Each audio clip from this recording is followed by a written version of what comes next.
Good afternoon. It's just after 12:30 p.m. on March 8th. I'm Delegate Stephanie Smith, Chair of the Baltimore City House Delegation, bringing this voting session to order. Okay, we only have one bill to consider today. And Jeremy, could you give us an overview of the bill? Yes, Madam Chair, just 1 second. Of course.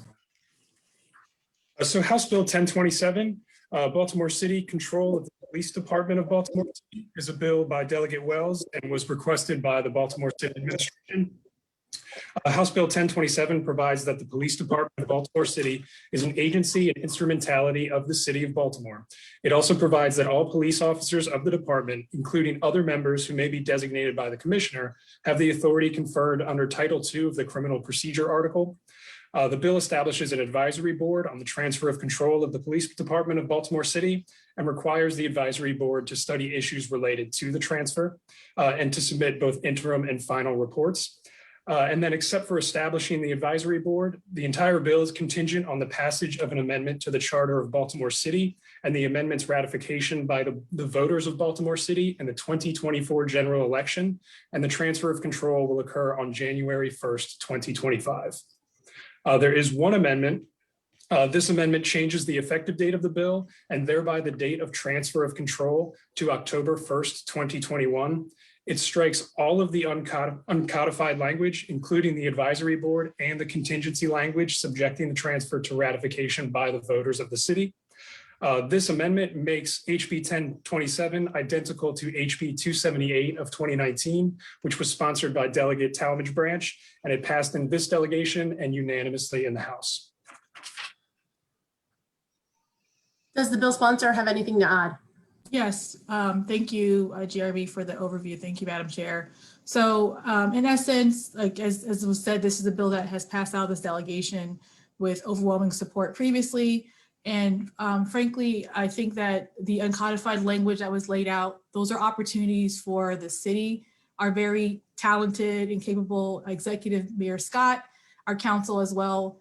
Those are the things that I really believe that they are capable of doing without the state being a part of the process and telling them how to do it. So for those reasons, I am urging a favorable support of that amendment from my colleagues. And that's all I have to say about it for now. Thank you. Is there a motion to amend the bill based on the amendment that was proposed? Is there any discussion, Madam Chair? Absolutely. If there's discussion, absolutely. Delegate Lewis. Thank you. I guess my question is,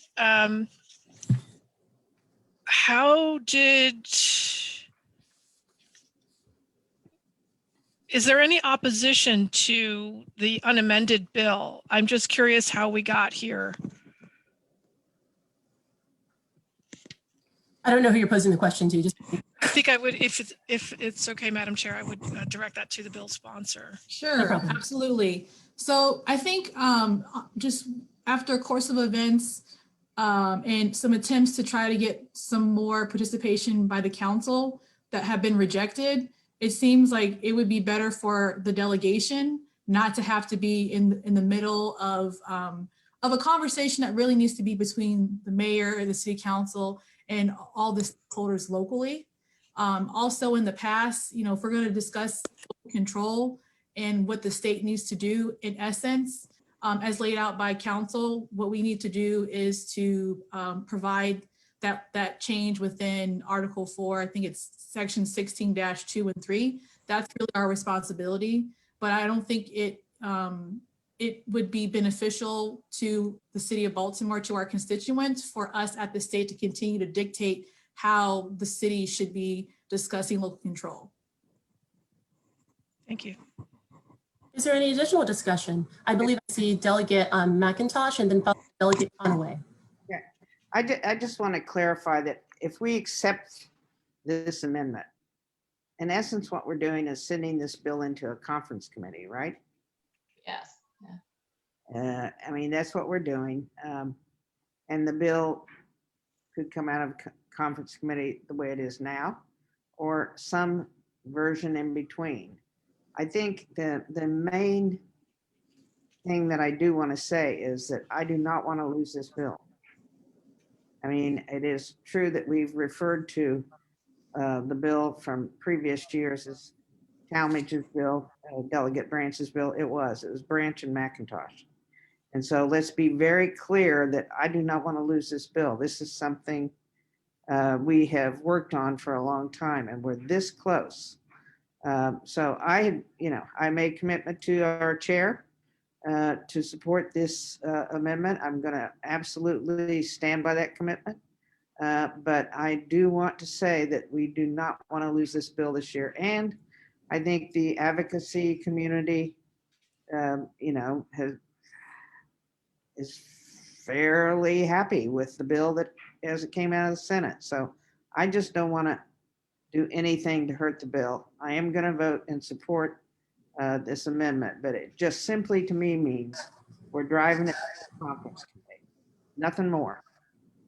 Correct. Delegate Conaway and then Delegate Learman. Thank you, Madam Chair. To the maker of the amendment. So we're going to take out the advisory board, all of the advisory board language. Mhm. Is that correct? Correct. And then you want to not have the people vote on this legislation. Is that correct? So the voting, there will be, the charter amendment has to happen regardless. So there will still be a charter process that will happen at the city level. But what this amendment is doing is saying that the state will not be dictating. My question is in reference to page 4, line 11, and its ratification by the voters of Baltimore City at the 2024 general election. Will the voters be voting on this if your amendments pass? The voters will still have to vote, and maybe council can jump in. My understanding is that they will still have to vote on a charter amendment, which is what that is referring to. And that process is done by the city. If I could jump in real quick, that is correct. It's just that at the state level, we do not have to mandate a referendum by the voters of the city or the charter amendment.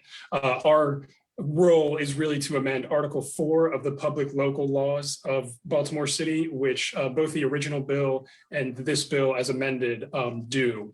And that is sort of, after that, it's in the city's hands.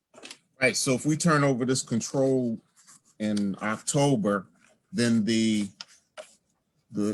voters in Baltimore City won't get a chance to vote on this. Is that correct? Oh, they will. They will, or they won't? Jeremy, I think you were trying to speak. I apologize if you couldn't speak. Were you trying to speak, Jeremy? I'm sorry, Delegate, can you repeat your question? So if we turn this control over in when we're going to turn this control over in October? It would be October 1st, 2021, yes. So if we turn this control over in October, that's before the 2024 general election, will the voters still have an opportunity to vote? Yes, sir, I believe they will in either 2022 or 2024, sort of depending on how the city would like to treat it. Can the city say that they're not going to allow the voters to vote? And the city council just take it up and pass it or do whatever they're going to do? Yes, I believe the city. Okay, that's what I was trying to get to. Thank you. Thank you. Right, thank you. I believe I said Delegate Learman was next.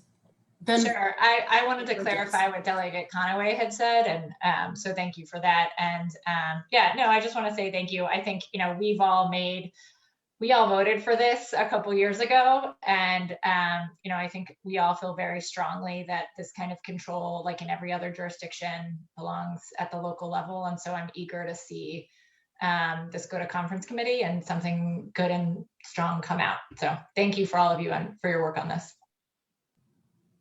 Delegate Bridges, and then I believe Delegate Rosenberg. Thank you, Madam Chair. Just a quick question to the delegate, the maker of the amendment. Is there still time, do you believe, to work with the administration to come up with a resolution, or do you feel like the administration isn't willing to do anything with your amendment at this point? I think that Delegate McIntosh really hit the nail on the head. This is going to go to conference. And so, I mean, we all are aware of how the process plays out here in Annapolis and with crossover in basically in a week at this point. And so I think that the conference will be the opportunity for us to really hash out the details of this work. And I think that there is opportunity to do that. We have not been able to have that productive conversation to date. And I'm not pointing fingers, but the conference process is the productive opportunity for us to do that. And I'm confident we'll be able to do that between the mayor, between the executive in that process, that we'll be able to get those things hashed out and more that I think is still unanswered currently, that this amendment does not speak to. So I don't see this as stalling the process. I don't see this as that we can still get local control. And I think if we have the commitment of each of the individuals in our body, as well as other delegation members in the other chamber, I don't see why we will not have local control hashed out this year. Are you done, Delegate Bridges? Okay.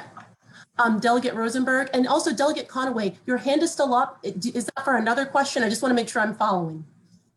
Okay, Delegate Rosenberg. Thank you, Madam Chair. I just want to say to my colleagues what I said to the sponsor of the amendment, which is that I committed to the city to support the bill as it came out of the Senate delegation unanimously, I believe, and clearly passed the floor unanimously. I do have one question. And I'll be honest, I have not looked at the bill or the amendment because I got on late. Why does the bill not say the referendum shall be at such and such an election? And I would think that should be the sooner the better. Who can answer that question, if I may ask it? So I can answer it. I removed that because I wanted this to be in line with what we passed out in previous years. Also, I'm under no impression that once we get in conference that the piece around referendum will be removed, because the city is committed to the referendum. That is not going to go away. The city is committed to the referendum, and that will still be the case. But this is just saying that at the state level, we as the state should not continue to dictate how the city discusses the local control process, and we should not be dictating the timeline that they use. So I want to be clear that this is also about the autonomy that we should continue to uplift the city, that they should have that autonomy and that we should not dictate how they do the process.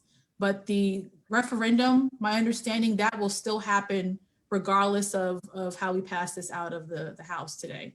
Out of this body today. When would it happen? When would it happen, if I can ask? That is a conversation. Again, this is about empowering the city that wants local control, that has very qualified and thoughtful individuals. This is empowering them. So the city has stated that they want to do all those things.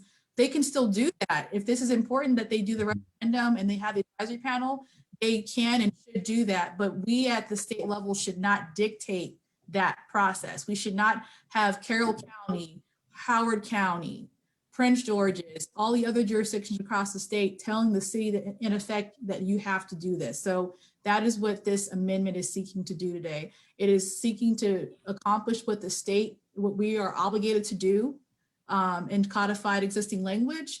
And it is empowering the city to do the process without the state having to mandate what it should look like. And that's process that the city is committed to doing, our mayor and our council is committed to doing. Delegate Rosenberg, were you done? I'm so sorry, I couldn't hear. You're done? Thank you. I'm done. Okay, Yes, thank you, Delegate. Delegate Ambrey, followed by Delegate Boyce. Yeah, so this question is for the sponsor of the amendment and bill, and also for the representative of the mayor's office, just trying to get understanding and clarification as to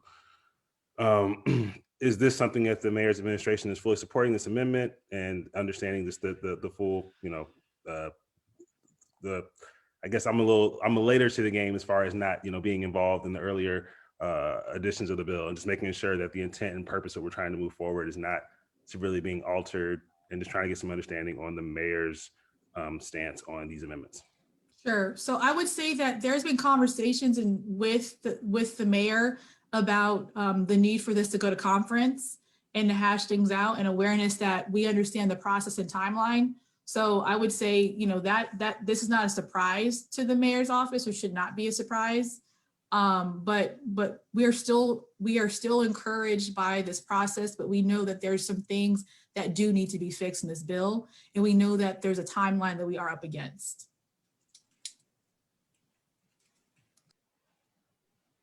Okay, and I guess Natasha, yeah. Ms. Mayhew? You may. Yes. Thank you, Madam Chair. The mayor's office supports the bill as it was introduced, and with additional amendments that we had proposed to add voices to that advisory committee. And if I may, we did ask for that advisory committee to be in the bill, and we developed the bill that way, just so that there would be a transparent process on our end as to what was happening, and everyone was aware. And we had worked with stakeholders, including the ACLU and others, in support of the bill as it was introduced. So for just for clarification from my end, so this amendment is not something that has been fully worked out between the Mayor Scott's administration. May I step in? Delegate Ambrey might be helpful for you. Yeah, In I'm trying to 2019 no, probably. I'm happy to help out. So in 2019, when we passed local control out of this delegation unanimously, and also passed it out of the House of Delegates unanimously, that was a declaration by this body that we wanted local control, and we led on that as a chamber. Because we're a bicameral body, we really want to make sure that whatever results from this conversation is something that both chambers feel strongly about and feel that they've contributed to. And to date, we haven't had the opportunity for this to be developed in a bicameral way. It's been largely through the vision and collaboration and input of one side of our chamber. So we all want local control. We all want to be a part of the vision of that. And we believe moving to conference gives an opportunity for a conversation to be had that will be fruitful, that will fundamentally represent the interests of all Baltimore City residents, and that will honor our collective commitments to local control that are on the record as a body from 2019. So I just want to let you know that, because you wouldn't have context for that. And of course, Ms. Mayhew, please add any additional context. That was helpful. Thank you so much, Madam Chair. Okay, Delegate Boyce. Thank you so much. I don't want to belabor the point, but I do want to echo the sentiments of that, I want this, and we all want this, and our constituents want this. But for point of clarification, if this goes to conference committee and essentially it passes out as it did in the original version, like 2019, even if it's uncodified, the mayor's office, while it is not codified, can set up this advisory committee as stated, as it was stated in the bill. Correct. Is that correct? Yeah. And then lastly, I wanted to say, I think it was to Delegate Rosenberg's point, if this goes into effect in October, what would be the date for the city what is the city's deadline to make this a referendum for 2022? Because I think that's what Delegate Rosenberg was getting to. I know it's left up to them, but and I know it has to go to referendum, but the question is what would that deadline be in order for it to get to the 2022 referendum? Does anybody know? I mean, I honestly, I think that would be part of what would be established by the city. I believe that currently the goal was to do, I think the initial date was for it to be, the process to be done around 2024. I can't remember the date, and council may be able to jump in, but I believe it was that this would go into effect in 2025 with a 2024 referendum, right? So, those are things that we can discuss in the conference. There's a bit of a framework that already exists. Sure. It has given thought to, but the biggest point is that the conference will allow us to really have the productive conversation that we have not been able to have as a bicameral institution, as the delegation chair mentioned. And more importantly, this process, the thoughtfulness, it seems that there is more than enough capability for our executive. Absolutely. I agree, Delegate. I think there's just a worry that anything that looks like it's going to push back this process, and I know that the conference committee will hash that out, would feel like even as a body that's not trying to dictate this process and leaving up to the city, that we may be trying to push back that, and just that particular piece, trying to push that back when people kind of want this now, regardless of whether or not anything actually changes the moment we get local control. So I'm just pointing that out, but I certainly do agree with the sentiment that Baltimore City is quite capable of managing this. And so thank you. Absolutely. So Delegate, to that point, you're right. And that's why my amendment, that's what it gets to. At the state level, when people say that the state controls the police, and as state elected officials, this, as council laid out, that repealing of the local, the local police powers, I can't remember by verbatim, but in Article 4, that piece is what we're repealing at the state level. That is the only thing that we are, that in codified language, we are asked to do for the city to have local control bestowed from the state. Thank you. Are you done, Delegate Boyce? Okay, Delegate Conaway and then Delegate Bridges. Thank you, Madam Chair. So to the maker of the amendment, I understand that Baltimore City is quite capable of looking out for themselves and taking their own control. But how does this work with the consent decree? I mean, in the consent decree, don't we have people that are looking over our shoulders right now to make sure that we're doing what we're supposed to do? So how does this work? So correct. So we that have would an be advisory board? absolutely, Delegate Conway. So again, that is the process that I have to ask council. There may be something in there that mentions that we have to continue to abide by the consent decree. But the city, though, the city is legally obligated to continue to abide by the consent decree. And so there has already been conversation about how this process will ensure that we abide by the consent decree. And that's a process that's already been, or the conversation has been happening. And so that is what the city will continue to lead on. So what I'm saying is, since we're under the consent decree, we already have advisors that are looking over us and looking over our shoulder. So what's wrong with having an advisory board where we put this in the bill? So those individuals will continue to be a part of the process as they have. This is just simply saying that the state, we should not tell the city how to do it. I think it's a great example that the city already has a vision of what the advisory will look like, as has been laid out in this legislation. So I think that's a great start, and they can continue to pursue that advisory panel that they have already begun to think through without us mandating it in this legislation. And I believe in that advisory, they've already established that an individual from the consent decree monitoring team will be a part of it. So they will continue. They have to do that. That's not something that they want to do. They have to do that. So don't make it sound like they want to do that. They have to do that. That's not my intent to say that they. I'm not making a value judgment about them wanting or having to do it. I'm simply saying that we can see that they have a framework in place, but I'm simply saying that let them continue to pursue that process, but we don't need to mandate that in the legislation that we're presenting. Thank you very much. Thank you. Thank you, Delegate. Delegate Bridges.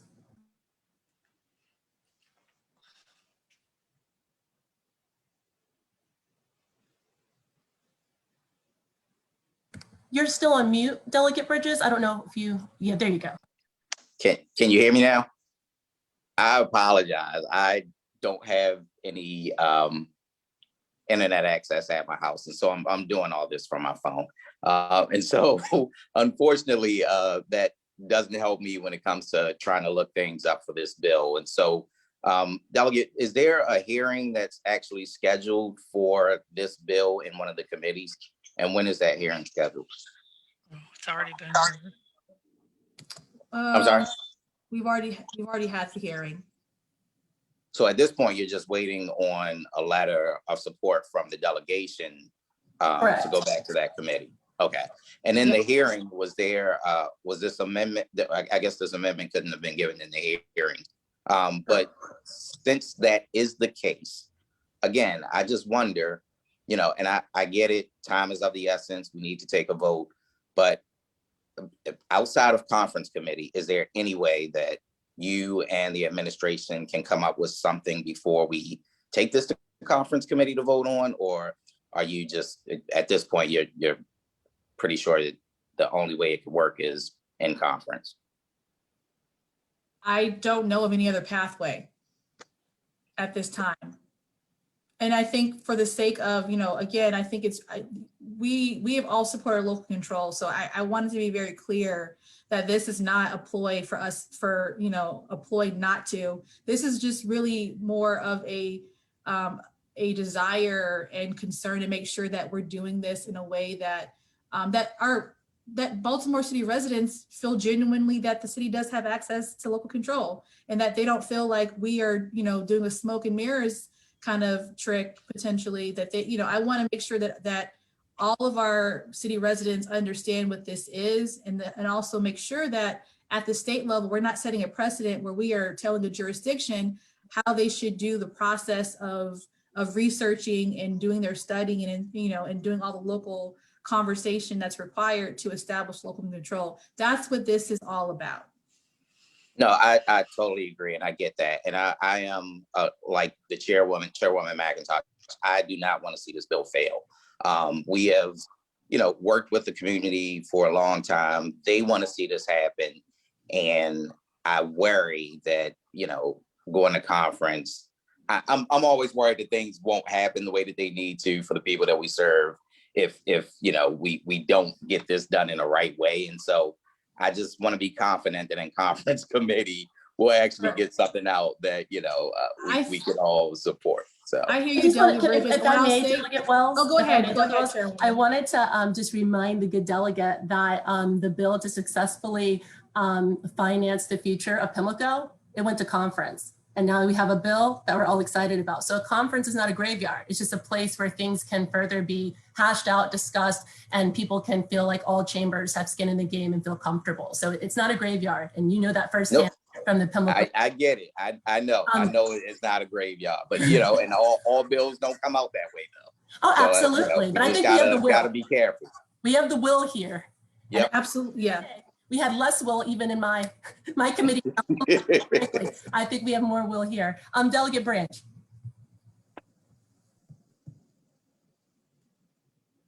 You're on mute, Delegate Branch. Yeah, hello to all the members, but just let me say and answer a little bit of Delegate Bridges' question about the graveyard. The bill hit the graveyard last time we put the bill in. I think it passed the House 140 to 1 or 139 to 2, something like that. And the bill actually crossed over, but it didn't make it for whatever those reasons were with those in the Senate that didn't agree with it. And quite frankly, they thought it was a liability issue when clearly the Attorney General, not Attorney General, I think the Attorney General as well as the legal counsel for the city weighed in and said that it wouldn't be. So it never got a hearing. So the bill met the constitutional muster then, and I think it just absolutely simply gave them, and I think her amendment, if it's because I know the bill well because of my putting it in, it just simply hands over that power to the city.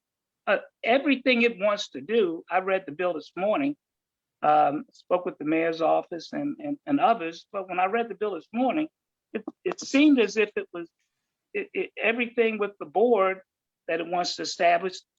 It's all local people anyway. I mean, it's just something they could do anyway. And everything that they look like in the bill that they're moving towards doing, they would have to do anyway if there is if the bill passes.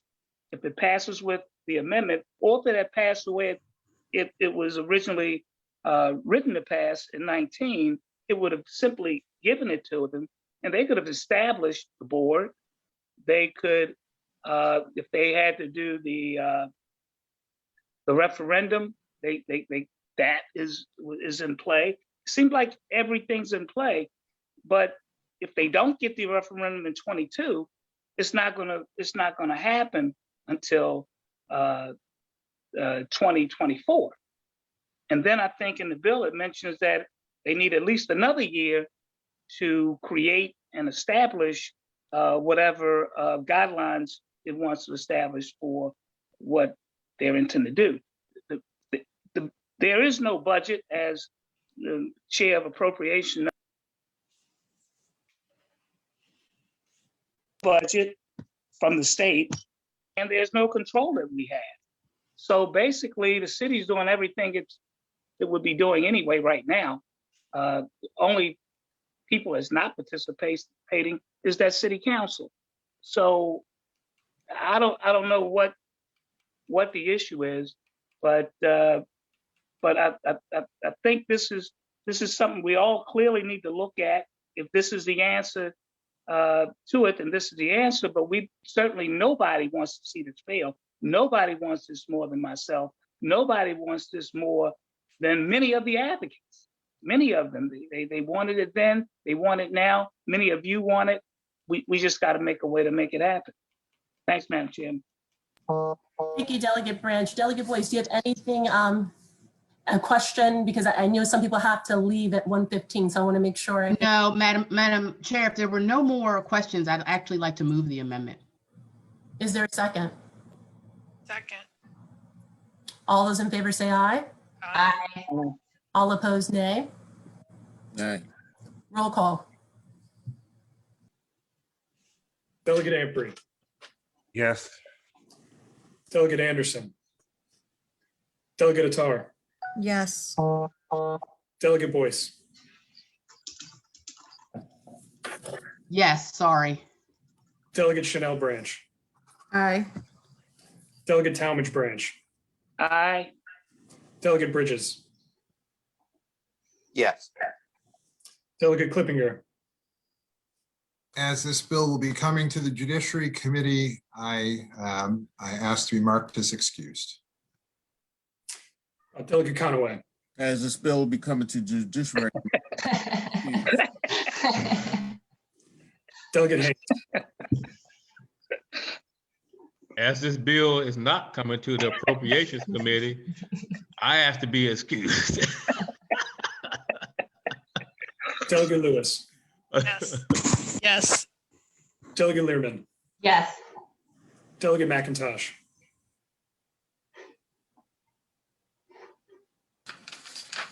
sorry, Delegate McIntosh, I think you're on mute. Yes. Delegate Rosenberg, In light of my previous statement and commitment, no. Delegate Wells, Yes. Chair Smith. Yes. The motion. Jeremy, I think I hit my mute button while I was laughing. So I don't know when you got my vote actually recorded as yes or not. Did you get it? No, I had you down for no vote. Are you a yes? Yeah, I was messing around. Okay, sorry about that. I think I just did it again. So I don't know if you heard me, but it Oh, was. we heard you, Delegate. Okay, all right. We did hear you. Thank you for that. Okay, now that the bill has been amended, is there a motion to take a vote on the bill as amended? So moved. Moved. Second. Second. All in favor, say aye. Aye. Aye. All opposed, nay. Roll call. Delegate Amprey, Yes. Delegate Anderson, Delegate Attar, Yes. Delegate Boyce, Yes. Delegate Chanel Branch, Yes. Delegate Talmadge Branch, Aye. Delegate Bridges,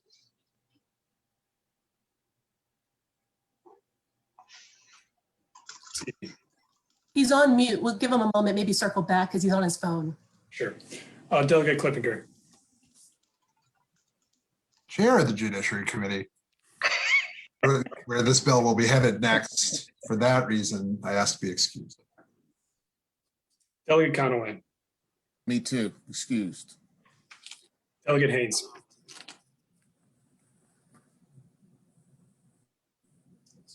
Delegate Lewis, Yes. Yes. I got you, Delegate Haynes. Delegate Learman, Yes. Delegate McIntosh, Yes. Delegate Rosenberg, Yes. Delegate Wells, Yes. Chair Smith, Yes. motion carries. Okay, that was the sole purpose of today's voting session. It's been a fun time with the House delegation on Zoom/WebEx and Facebook Live. This concludes our House bill hearings and voting sessions until next time when we're hearing our Senate bills. So everyone have a good rest of your day. You too. Thanks, everyone. Bye-bye.